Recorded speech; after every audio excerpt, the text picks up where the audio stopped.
بسم اللہ الرحمن الرحیم۔ اعوذ باللہ من الشیطان الرجیم، بسم اللہ الرحمن الرحیم،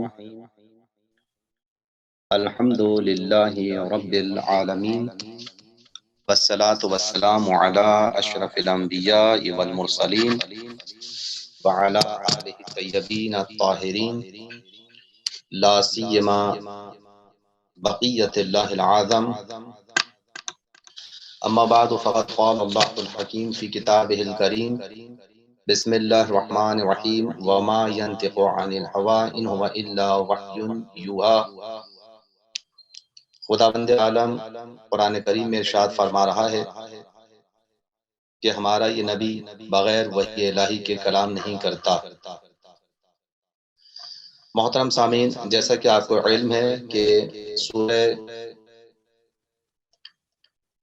ہم نہج البلاغہ کی پہلے خطبے کے بارے میں گفتگو کر رہے ہیں، اور گزشتہ درس میں نہج البلاغہ کا ہم نے پہلے خطبے کا آغاز کیا تھا۔ آج اس کی گفتگو کو آگے بڑھانا چاہتے ہیں۔ ملاحظہ فرمائیں،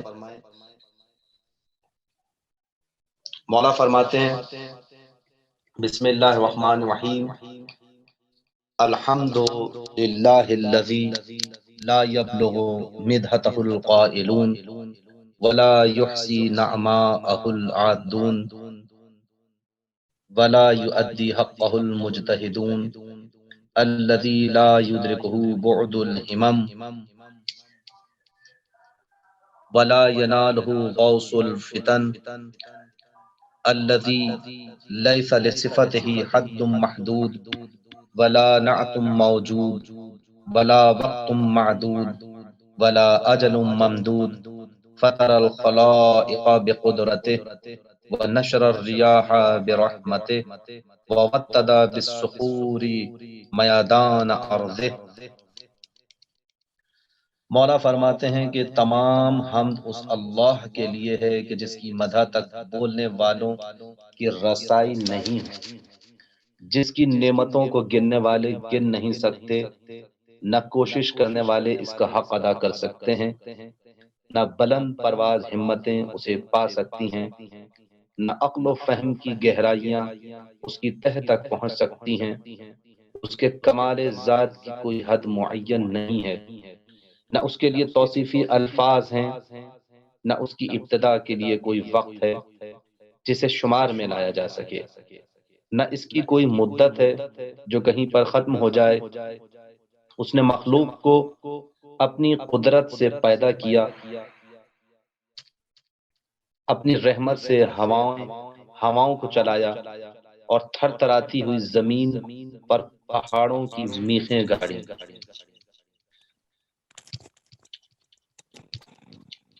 تو معزز سامعین، اگر آپ مولائے کائنات کے اس خطبے پر توجہ دیں تو آپ کو اندازہ ہوگا کہ ہم نے اس خطبے کے پہلے جز کی تلاوت آپ کے سامنے کی ہے، اس کو قرات کیا ہے، جس میں اگر اس خطبے کے اس حصے کو دیکھا جائے تو ہم خطبے کو مختلف اجزاء میں تقسیم کر سکتے ہیں، اور خطبے کا یہ پہلا جز جو آپ کے سامنے قرات کیا گیا ہے، مولائے کائنات امیر المؤمنین یعصوب الدین باب شہر علم وارث مصطفیٰ جانشین محمد مصطفیٰ صلی اللہ علیہ وآلہ وسلم، مولا کائنات حضرت علی علیہ السلام نے خطبے کے اس جز میں خالق کائنات کی 12 صفات بیان کی ہیں۔ اگر آپ ان کو ملاحظہ کریں، غور کریں، تو آپ دیکھیں گے کہ مولا کائنات نے، امیر المؤمنین نے پروردگار عالم کی 12 صفات اس میں بیان کی ہیں۔ جیسے کہ پہلی صفت جو یہاں پر بیان ہو رہی ہے، اسے اپنے پاس یادداشت کریں، محفوظ کریں۔ مولا فرماتے ہیں الحمدللہ الذی لا یبلغ مدحتہ القائلون، تمام حمد اس اللہ کے لیے ہے کہ جس کی مدح تک بولنے والوں کی رسائی نہیں ہے۔ آپ دیکھیں کتاب کہ جسے ام الکتاب کہا جاتا ہے، فاتحہ، سورۃ الفاتحہ، کہ جسے ام الکتاب کہا جاتا ہے، یعنی قرآن کے آغاز کرنے والی سورہ، اس سورے کا نام ہے ام الکتاب۔ اس کا آغاز بھی پروردگار عالم نے انہی کلمات کے ساتھ کیا ہے کہ الحمدللہ رب العالمین۔ پروردگار عالم نے جب قرآن کا آغاز کیا، سورہ حمد کا آغاز کیا، تو اسی لفظ کے ذریعے کیا ہے الحمدللہ۔ مولائے کائنات نے قرآن کریم کی اتباع کرتے ہوئے، قرآن کریم کی تبعیت کرتے ہوئے اپنے کلام کا آغاز بھی الحمدللہ سے کیا ہے۔ اب دیکھنا یہ ہے کہ یہاں پر جو یہ بات کہی جا رہی ہے کہ تمام تعریفیں اللہ رب العالمین کے لیے ہیں، تو دیکھنا یہ ہے کہ وہ تمام تعریفیں وہ کیسی تعریفیں ہیں کہ جو اللہ رب العالمین کے لیے ہیں، پروردگار کے لیے۔ تمام حمد اس اللہ کے لیے ہیں۔ کون سی حمد؟ پروردگار عالم کے لیے تمام حمد ہے، تمام تعریف ہے۔ وہ حمد کہ جو مولائے کائنات نے یہاں آ کر اس چیز کی طرف اشارہ کیا، اگر غور کریں کہ جیسا کہ سورہ حمد میں یہ کہا کہ رب العالمین، عالمین کے رب کے لیے تمام تعریفیں ہیں۔ تو جو عالمین کا رب ہے اس کے لیے تمام تعریفیں ہیں، تو لہٰذا یہاں پہ یہ بات واضح ہو جائے کہ عالمین جو ہیں ان میں جتنی بھی حمد کرنے والے افراد ہیں، ان کی حمد جو ہے وہ پروردگار کی برابری نہیں کر سکتی۔ اسی نقطے کی طرف مولائے کائنات نے اشارہ کیا ہے، لا یبلغ مدحتہ القائلون، کے بولنے والوں کی مدح جو ہے ان کی رسائی پروردگار عالم کی مدح تک ہو ہی نہیں سکتی۔ آپ یہ دیکھیں کہ آدم علیہ السلام سے لے کر پیغمبر اکرم صلی اللہ علیہ وآلہ وسلم کے زمانے تک، اور حضور سرور کائنات صلی اللہ علیہ وآلہ وسلم کے زمانے سے لے کر آج تک، اور آج کے زمانے سے لے کے قیامت تک جتنے انسان دنیا میں آئے چلے گئے اور ہیں اور آئیں گے، سب کی زبانوں سے تعریف، سب کی زبانوں سے ہونے والی مدحت پروردگار کی حمد کا حق ادا کر نہیں سکتی۔ اندازہ لگائیں۔ اگر یہاں پر مولائے کائنات کے اس جملے کی طرف غور کریں، لا یبلغ مدحتہ القائلون، تو ایک ظریف نقطہ سمجھ میں آتا ہے، یعنی مولا بتانا یہ چاہ رہے ہیں کہ جتنے بھی بولنے والے ہیں، جتنے بھی بولنے والے ہیں، جتنے بھی بولنے والے، جتنا تصور کریں، بچے ہوں، بڑے ہوں، بوڑھے ہوں، پڑھے لکھے افراد ہوں، غیر پڑھے ہوں، قابل ہوں، دنیا کے مغز متفکر جہان ہوں، جتنے بولنے والے ہیں اور جتنے الفاظ استعمال کریں مدحت کے لیے، مدح کے لیے، اس کا حق ادا ہو ہی نہیں سکتا، اس کی مدح سرائی کا، پروردگار عالم کی مدح کا حق ادا نہیں ہو سکتا۔ یہ پہلے خطبے کی تعلیم ہے، پہلے خطبے کے پہلے فقرے کی تعلیم یہی ہے کہ تم کتنی بھی مدح کرو، پروردگار کا حق مدح ادا نہیں کر سکتے۔ وجہ کیا ہے؟ یعنی اس کا مطلب یہ ہے کہ آدم، میری تو حیثیت کیا ہے، میری تو وقعت کیا ہے، میری بساط کیا ہے، میرے لفظوں کی گہرائی کیا ہے، میرے مفاہیم، میرے علم کی وسعت کتنی ہے، تو میں کیا اور پروردگار عالم کی مدح کیا میں تو مجھ جیسا ناقص العلم محدود انسان پروردگار عالم کی مدح نہیں کر سکتا؟ میں نہیں کر سکتا، کیا کوئی مجتہد کر سکتا ہے؟ کوئی عالم کر سکتا ہے؟ کوئی فقیہ کر سکتا ہے؟ نہیں نہیں، مولا تو یہ کہہ رہے ہیں کہ لا یبلغ مدحتہ القائلون، کوئی بھی بولنے والا اللہ کی تعریف کی مدح کا حق ادا کر نہیں سکتے۔ اس کا مطلب یہ کہ آدم بھی اگر تعریف کرنا چاہیں تو پروردگار کی مدح کا حق ادا نہیں ہو سکتا۔ تو پروردگار یہ کیا ماجرا ہے؟ مولا کائنات نے دیکھے کس منزلت کی طرف انسان کو متوجہ کیا ہے، اور پروردگار عالم کی کیسی توصیف کی ہے کہ وہ ہمارے لفظوں کی توصیف سے بالا ہے۔ اندازہ لگایا آپ نے؟ اس لیے اسے نہج البلاغہ کہا جاتا ہے، یہ فصاحت و بلاغت کا مرقع ہے۔ اسی لیے جب مصر کے عظیم علماء نے، دنیا کے عظیم مفکرین نے نہج البلاغہ کا مطالعہ کیا تو وہ یہ کہنے لگے، چاروں طرف سے، دنیا کے گوشے گوشے سے، حلقہ علوم سے یہ آوازیں بلند ہونا شروع ہو گئیں کہ یہ کلام تحت کلام الخالق و فوق کلام المخلوق، یہ پروردگار عالم کے کلام سے نیچے اور مخلوق کے کلام سے بالا ہے۔ اس کی فصاحت و بلاغت، اس کی گہرائی اتنی ہے، اس کی گہرائی اتنی ہے، آپ لفظوں پہ غور تو کریں، اندازہ ہوا کیوں؟ کیونکہ اللہ کے اوصاف کمال و جمال بے نہایت ہے۔ آدم محدود ہیں، انسان محدود ہے، لیکن پروردگار عالم کی ذات، اس کے صفات و کمال و جمال بے نہایت ہیں، اور تمام انسان و ملائکہ جو کچھ بھی اس کی حمد و ستائش کریں گے تو اپنی معرفت اور شناخت کے مطابق کریں گے۔ ایک ایک جملے پہ توجہ کریں۔ اگر جبرائیل جیسا فرشتہ، آپ کو یاد ہے نا کہ پیغمبر اکرم صلی اللہ علیہ وآلہ وسلم جب معراج پر گئے تھے تو مختلف فرشتوں کو دیکھا، ایک فرشتے کو دیکھا کہ اس کے ہزاروں ہاتھ ہیں اور وہ بیٹھا ہوا کچھ گن رہا ہے، حساب کتاب کر رہا ہے۔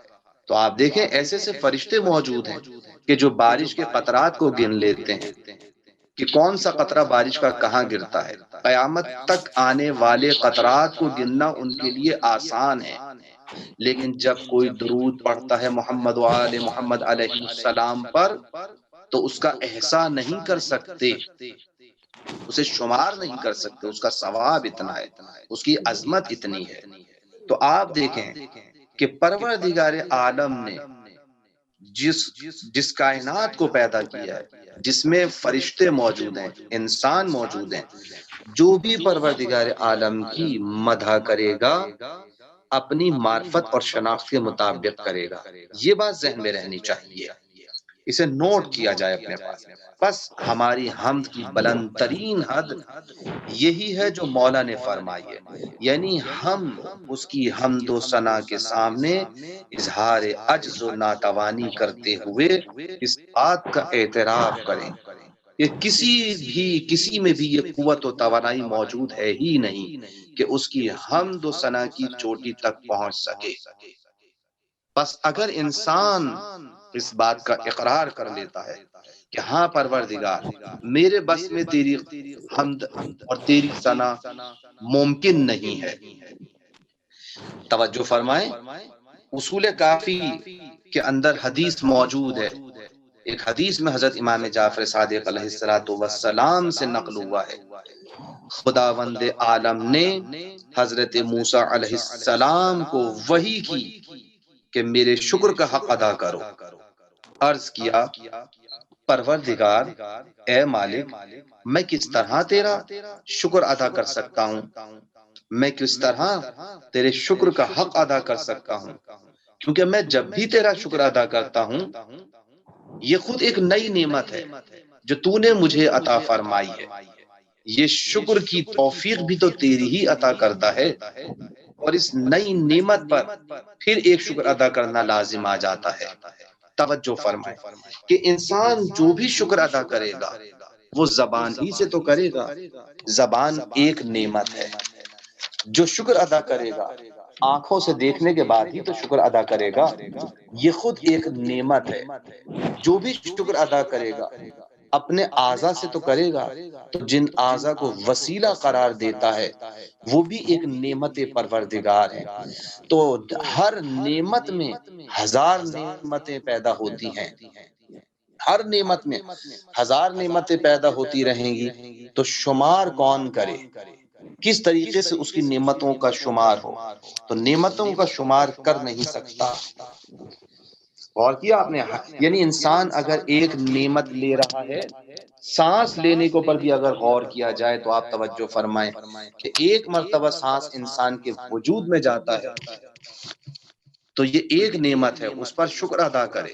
اور پھر جب سانس واپس پلٹ کر باہر آتا ہے تو یہ بھی ایک نعمت ہے.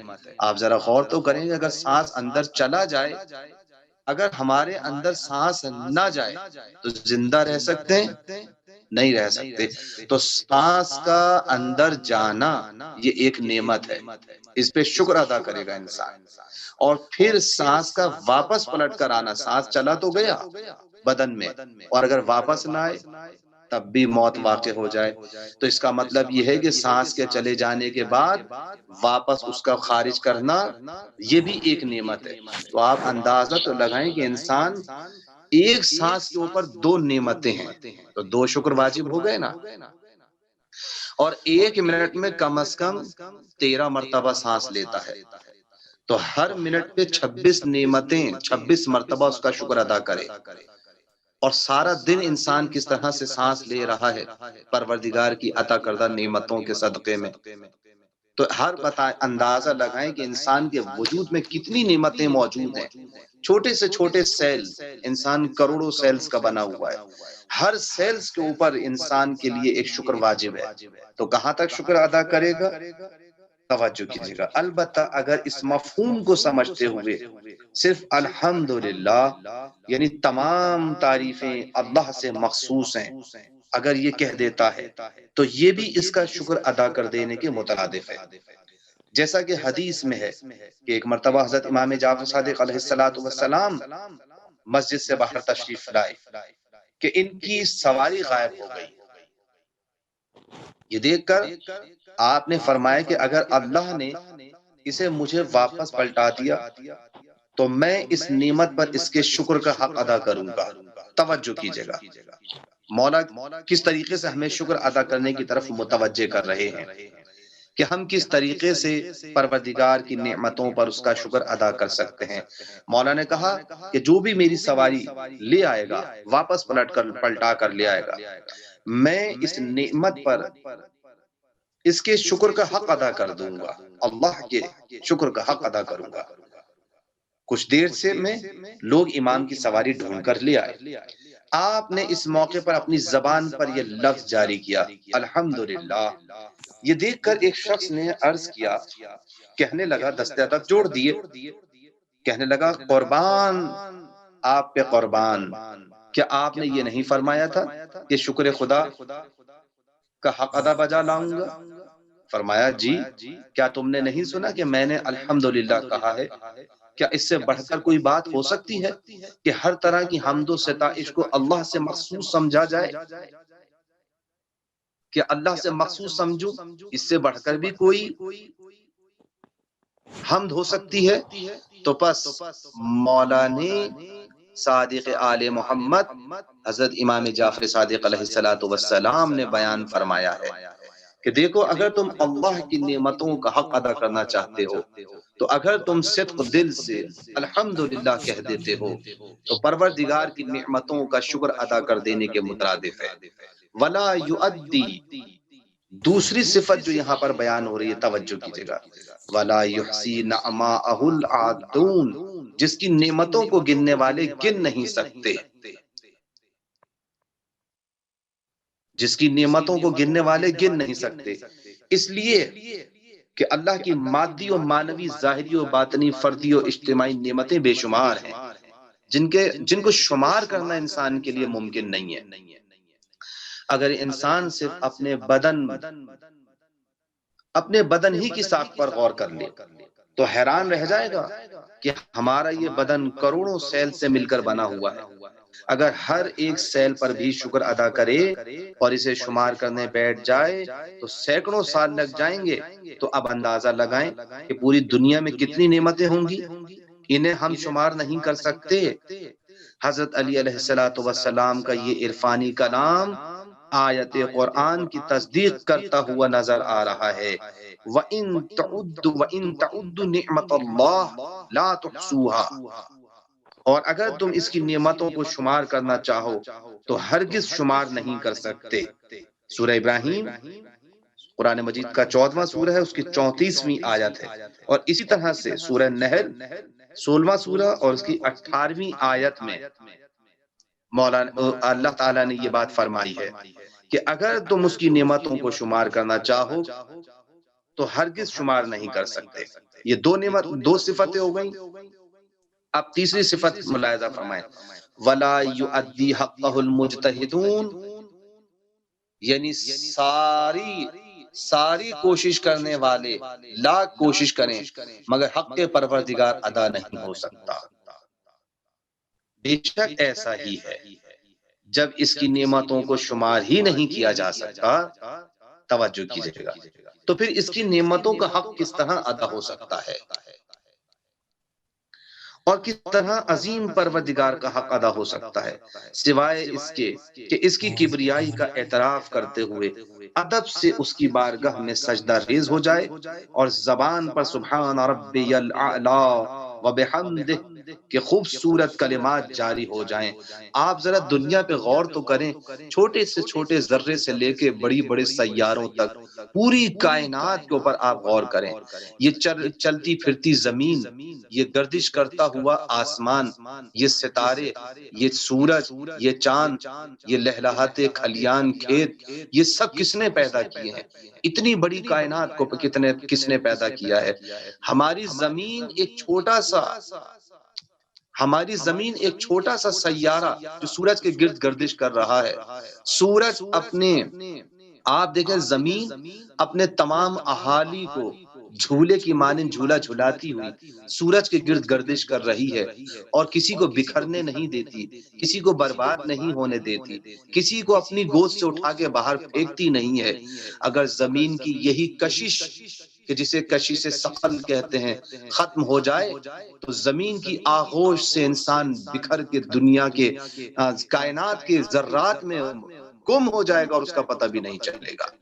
تو کتنا بڑا کرم تھا پروردگار عالم کا کہ اس نے زمین کی آغوش میں ایسی کشش پیدا کی ہے کہ اس نے اپنے تمام رہنے والوں کو جھولے کی مانند جھولا دلاتی ہوئی مہربانی کے ساتھ سورج کے گرد گردش کرتی ہوئی نظر آ رہی ہے۔ سورج کے جسے نظام شمسی کہا جاتا ہے، سورج جس کا مرکز ہے، یہ سورج بھی اگر آپ دیکھیں تو مسلسل حرکت میں ہے اور اپنے تمام سیاروں کو لے کر ایک مرکز کی طرف دوڑتا ہوا نظر آ رہا ہے۔ اسی طرح سے ہماری کہکشاں کو اگر آپ دیکھیں تو آسمان پہ بکھری ہوئی ہزاروں کہکشائیں آپ کو نظر آئیں گی۔ بہت سے ہمارے دنیا کی بہت سارے اگر آپ ستاروں کا مطالعہ کریں، کہکشاؤں کا مطالعہ کریں تو ہزاروں لاکھوں کہکشائیں ہمارے اس نظام کائنات میں آپ کو نظر آئیں گی۔ تب انسان کو اندازہ ہوتا ہے کہ اتنی بڑی کائنات کو صرف ایک وحدہ لا شریک پروردگار عالم کی ذات نے پیدا کیا ہے۔ اور انسان اگر اس بات کو ٹھیک ہے دیکھیں، الذی لا یدرکہ بعد الہمم ولا ینالہ غوث الفتن، یہ چوتھی اور پانچویں صفت مولا کائنات نے بیان کی، کیونکہ فکریں اس کی نعمتوں کو شمار نہیں کر سکتی، عمل کے ذریعے بھی اس کا حق کے شکر ادا نہیں ہو سکتا۔ تو اب دو صفتیں مولا کائنات نے یہاں پر بیان کی ہیں، اور وہ یہ ہیں کہ نہ بلند پرواز ہمتیں اسے پا سکتی ہیں اور نہ عقل و فہم کی گہرائیاں اس کی تہ تک پہنچ سکتی ہیں۔ توجہ کیجئے گا، لفظ غوث جو یہاں پر بیان کیا گیا، غوث الفتن، اس کا مطلب یہ ہے کہ غوطہ لگانے والے، اور یہاں گہرائی کے معنی میں آیا۔ یعنی آپ دیکھیں ذہانت و ذکاوت کی گہرائیاں اس کی کنہ ذات تک پہنچ نہیں سکتی۔ اس کے بعد پھر مولا کائنات نے 4 صفتیں یہاں پر بیان کی ہیں۔ الذی لیس لصفتہ حد محدود ولا نعت موجود ولا وقت معدود ولا اجل ممدود۔ 6، 7، 8 اور 9 صفت کو یہاں پر بیان کیا۔ توجہ کیجئے گا، اس کے کمال ذات کی کوئی حد معین نہیں ہے، نہ اس کے لیے توصیفی الفاظ ہیں، نہ اس کی ابتدا کے لیے کوئی وقت ہے جسے شمار میں لایا جا سکے، نہ اس کی کوئی مدت ہے جو کہیں پر ختم ہو جائے۔ اگر آپ غور کریں تو در حقیقت مولا کائنات مذکورہ ان صفات کے ذریعے اس بات کی علت اور وجہ کو بیان کر رہے ہیں کہ اس کی ذات کو درک کرنے سے عاجز کیوں ہے کائنات، کیوں ہم اس کی ذات کو درک نہیں کر سکتے۔ اس کی وجہ یہ ہے، یعنی ہم کس طرح اس کی ذات والا کو درک کر سکتے ہیں جبکہ ہماری فکر بلکہ ہمارا پورا وجود محدود ہے، اور ذات پروردگار ہر لحاظ سے نامحدود ہے، وہ ازلی و ابدی ہے۔ توجہ فرمائیے گا۔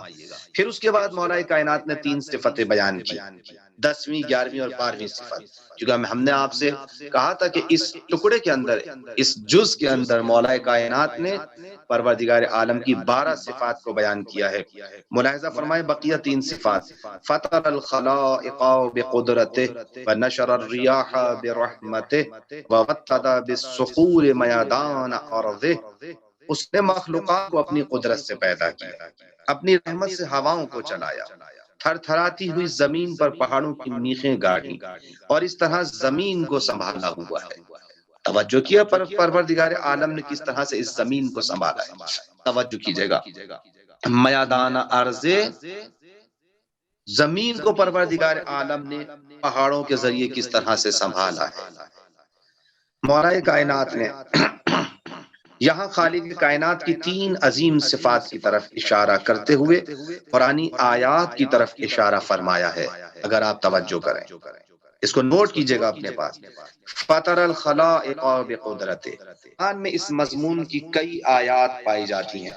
مثال کے طور پہ آپ ملاحظہ کر سکتے ہیں سورہ یوسف کی آیت نمبر 100، سورہ ابراہیم کی آیت نمبر 100، اور اسی طرح سورہ فاطر کی آیت نمبر 35۔ پروردگار عالم ارشاد فرما رہا ہے، فاطر السماوات والارض نشر الریاح برحمتہ۔ اس آیت کی طرف اشارہ ہے، وَهُوَ الَّذِي يُرْسِلُ الرِّيَاحَ بُشْرًا بَيْنَ يَدَيْ رَحْمَتِهِ۔ سورہ اعراف کی آیت نمبر 57 کی طرف اشارہ ہے، وہ خدا وہ ہے جو ہواؤں کو رحمت کی بشارت بنا کے بھیجتا ہے۔ آپ ذرا پروردگار عالم کی رحمت کا اندازہ تو لگائیں، اور مان جائیے پروردگار عالم کی رحمت پر کہ پروردگار عالم نے بشارت، بشرا، ہواؤں کو بشارت بنا کے بھیجا ہے، رحمت بنا کے بھیجا ہے۔ ورنہ آپ دیکھیں اگر یہ الفاظ استعمال نہ ہوتے تو پتہ چلتا کہ اگر پروردگار عالم ہوا کو رحمت بنا کے نہ بھیجتا تو یہ پوری زمین کو اٹھا کے پھینک دیتی فضا کے کسی بھی کونے میں۔ جبکہ یہ تیسرا جملہ وَوَطَّدَ بِالصُّخُورِ مَيَدَانَ أَرْضِهِ، اس آیت کی طرف اشارہ ہے، وَأَلْقَى فِي الْأَرْضِ رَوَاسِيَ أَن تَمِيدَ بِكُمْ، سورہ نحل آیت نمبر 15۔ یعنی اور اس نے زمین پر پہاڑوں کے لنگر ڈال دیے تاکہ تمہیں لے کر اپنی جگہ سے ہٹ نہ جائے۔ تو آپ اندازہ لگائیں جو پہاڑ ہیں یہ پروردگار عالم نے گویا لنگر کی صورت میں ڈالے ہیں تاکہ زمین حج کو لے کھا کے فضا کے اندر برباد نہ ہو جائے، کہیں دور کسی چٹان سے جا کے کسی سیارے سے جا کے ٹکرا نہ جائے۔ فاتر کا مطلب یہ ہے کہ اللہ تعالیٰ نے عدم کا پردہ چاک کر کے کائنات کو وجود عطا کیا، اور آج ارباب علم اس بات پر متفق ہیں کہ یہ بات محال ہے کہ ہم کسی چیز کو عدم سے وجود میں لے آئیں یا وجود سے دیار عدم کی طرف کسی چیز کو بھیج دیں۔ یہ ہمارے بس کی بات نہیں ہے۔ تمام علماء اور صاحبان فکر اس بات پر متفق ہیں۔ ہماری قدرت و توانائی بس اتنی ہے کہ ہم موجودات کی شکل و صورت میں تبدیلی پیدا کر سکتے ہیں، اور بس۔ آپ غور تو کریں کہ مولا کائنات نے خلائق کی تخلیق کے بارے میں خلائق کی تخلیق کے ذکر کے فوراً بعد ہواؤں اور پہاڑوں کا ذکر کیوں کیا ہے؟ آپ نے غور کیا؟ پروردگار عالم نے، مولا کائنات نے یہاں پر پروردگار کی حمد و ثنا کی، اس کے بعد تخلیق کائنات کے فوراً بعد ہواؤں کا ذکر کیا، پہاڑوں کا ذکر کیوں کیا، اور پھر ہواؤں کو رحمت کے ساتھ بھیجنے کا ذکر کیا۔ اسی طرح پہاڑوں کی ایک اہم خصوصیت کی طرف اشارہ کیا ہے مولا نے کہ وہ زمین کی میخ اور لنگر قرار دیے گئے۔ یہ مولا کہ آپ دیکھیں کہاں علم، مولا اپنا علم کا اظہار کر رہا ہے کہ ذرا دیکھو میرا علم کس کائنات کے کس عظیم ترین منزلوں پر فائز ہے، کہ تم کائنات کے رموز سے واقف نہیں ہو، راز سے واقف نہیں ہو، ہم اہل بیت کائنات کے راز سے واقف ہیں۔ توجہ فرمائیں کہ ہوا کا وجود رحمت کے ساتھ ہے، باد نسیم انسان کو سکون عطا کرتی ہے۔ یہ ہوائیں ہی ہیں جو بادلوں کو دھکیل کر خشک و تشنہ زمینوں کی طرف لے جاتی ہیں۔ پودوں میں پولینیشن یعنی تلقیح و زیرگی کا عمل انہی کے وجود سے پیدا ہوتا ہے۔ اگر یہ ہوائیں نہ ہوں تو پھول اور پتوں اور پھلوں کے بیج اڑ اڑ کر دوسری جگہوں پر نہ جا سکیں۔ انہی کی وجہ سے یہ کھلیان سرسبز و شاداب رہتے ہیں۔ کشتیوں کی حرکت میں اثر انداز ہوتی ہیں یہ ہوائیں، درجہ حرارت کی کمی بیشی اور اعتدال کا باعث بنتی ہیں۔ اور آج تو اکثر چھوٹے سے چھوٹی گاڑی سے لے کر بڑے سے بڑے ہوائی جہاز تک ہوا کے دوش پر رواں دواں نظر آتے ہیں۔ تو پھر اس کے بعد کیوں نہیں انسان یہ کہنے کے لیے تیار ہوتا سبحان ربی العالی و بحمدہ، کیوں پروردگار عالم کی رحمتوں سے غفلت اختیار کی ہوئی ہے آج انسان نے؟ پہاڑ زمین کے اندر سے، توجہ کریں، پہاڑ زمین کے اندر سے ان کی رگیں ایک دوسرے سے ملی ہوئی ہیں۔ اگر غور کریں آج سائنس ان ساری باتوں کو بیان کرتی ہے، اور مولا کائنات نے 1400 سال پہلے زمین اور آسمان میں بہتے ہوئے سیاروں کی طرف کس طریقے سے اشارہ کیا ہے اور بیان کیا ہے، پروردگار عالم کی توحید کو بیان کیا، اس کی توصیف بیان کی، کائنات کی تخلیق کے بارے میں گفتگو کی، اور ذہنوں کو جھنجھوڑا ہے، تیار کیا ہے کہ آگے بڑھیں۔ راہ گشا ہے مولا کائنات کے جملے، تحقیق میں، انسان کے ریسرچ میں بہت زیادہ راہ گشا ہے۔ اگر ہم غور و فکر کریں تو ہم یقیناً کائنات کے رموز تک پہنچ سکتے ہیں۔ اور اس طرح یہ پہاڑ زمین کو تیز رفتار ہوا کے دباؤ